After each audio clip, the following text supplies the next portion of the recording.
Hello students, how are you all? I hope you all are doing well. I am Prachi Chaudhary, Assistant Professor in SC College of Commerce and taking your lecture of Managerial Economics, and today's topic is methods of demand forecasting and statistical methods. In our last lecture we discussed about opinion polling methods, which are also called qualitative techniques. Okay, and today we are discuss about statistical methods और quantitative techniques और analytical methods.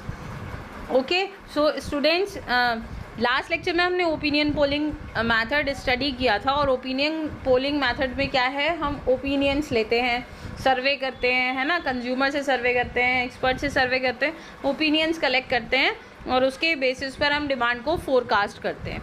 Statistical method में हम क्या करते हैं, इसमें हम statistics के थ्रू, यानी कि इसमें कुछ अलग मेथड्स हैं जिनके थ्रू हम क्या करते हैं, अपने जो डिमांड है उसकी फोरकास्टिंग करते हैं. ओके स्टूडेंट्स, तो first method is, in this method the first type is trend projection method. The data of the past can be used as a stepping stone for the future demand projections.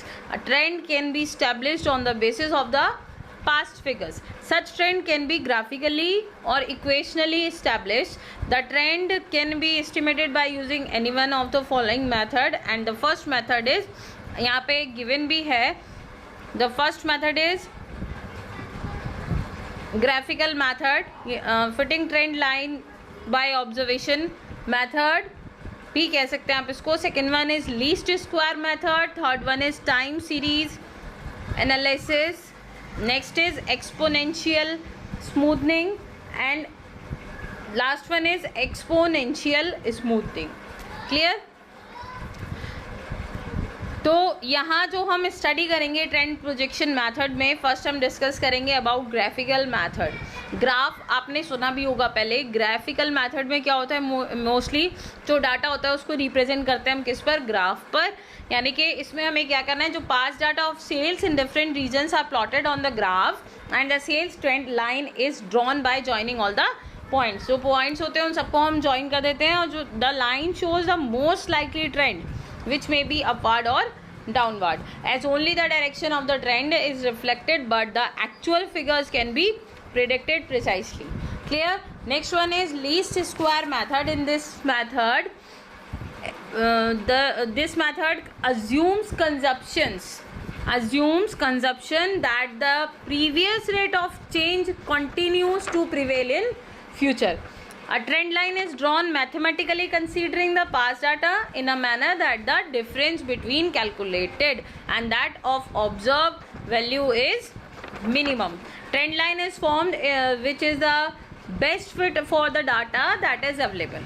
The trend line is based on two variables where one variable is dependent and the other is independent. Clear? The value of the independent variable is put forth to estimate the value of the dependent variable. और ये जो method है is simple to use and the cost associated with this method is also very less. The third type is time series method.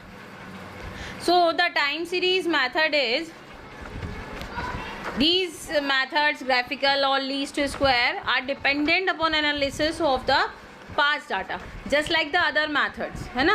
This method also assumes that the past data can be effectively used to predict the future demand of the product.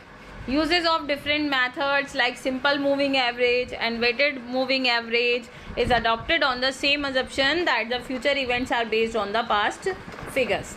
ठीक है, average methods आपने पहले भी पढ़े होंगे, weighted average, simple average. तो इसमें क्या होता है, जो कुछ कंपोनेंट्स भी इसमें इंक्लूडेड हैं, है ना. कुछ कंपोनेंट्स हैं, जैसे एवरेज है. एवरेज क्या है, it is the arithmetic mean of all observations. Trend क्या है, टाइमली इंक्रीज और डिक्रीज जो भी होती है in the outcome over different periods. Seasonal influence भी इसमें होता है.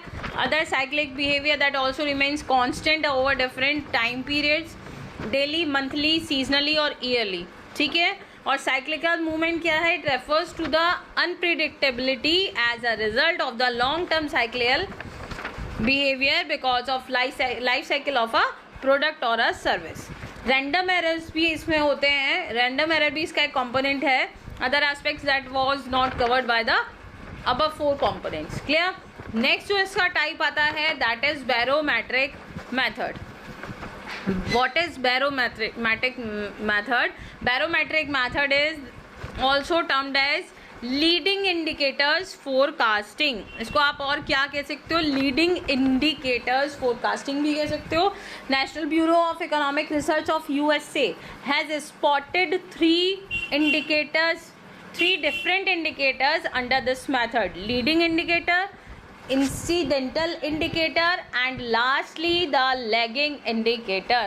To have better result, a relation between sales of product and economic indicators need to be studied to arrive at accurate projection of sales and study the effect of the indicators on the sales. Clear? And the advantage of this method is, barometric method का जो advantage है ये है कि ये एक simple method है. It is a simple method. It predicts directional changes quite accurately. Clear? Next जो method आता है वो आता है हमारा regression method. And in this method, this is one of the most commonly used method in forecasting of demand. Clear?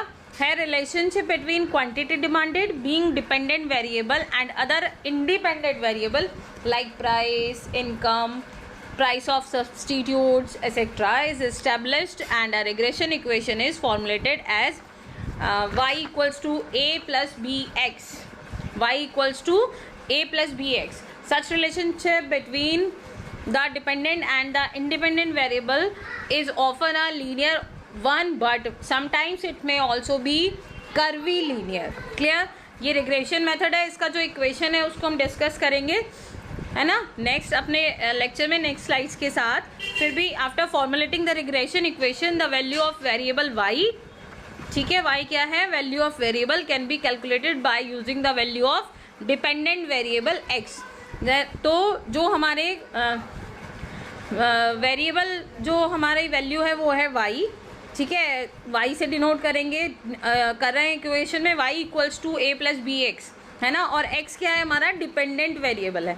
And the 2 constants a and b, जो a and b हैं वो दोनों कॉन्स्टेंट्स हैं. क्लियर? इसके बाद हमारा next आता है इकोनोमेट्रिक मैथड. अब इकोनोमेट्रिक मैथड क्या है? The econometric method or model forecasting involves estimating several simultaneously equations which are generally behavior equations, mathematical identities, and market clearing equations. The econometric model technique is also known as simultaneous equations method and complete system approach to forecasting. These techniques use mathematical and statistical tools. Clear? और ये जो method है possesses all the advantages of the regression method, but इसके साथ इसकी एक disadvantage भी है. एंड जो डिसएडवांटेज है वो है to the forecast under this method assume that the forecast equation holds exactly in the prediction period to the extent it is stochastic. As example, the disturbance term is non-zero, the forecast will be wrong. Clear? तो इसी के साथ हम अपना lecture close करते हैं. ये हमारे टाइप्स थे स्टैटिस्टिकल मेथड के, या आप कह सकते हो एनालिटिकल मेथड के, या फिर क्वांटिटेटिव टेक्निक्स के. ये मेथड्स थे जो हमने इसमें डिस्कस किए हैं. इनका जो ग्राफ है, इनका जो कुछ न्यूमेरिकल पोर्शन है वो हम डिस्कस करेंगे नेक्स्ट क्लास में. तब तक के लिए thank you. Stay home, stay safe, stay healthy, and like, share, subscribe our videos channel. Okay, thank you. Stay home, stay healthy. Okay, thank you students. Thank you so much. Do not forget to like and subscribe our channel.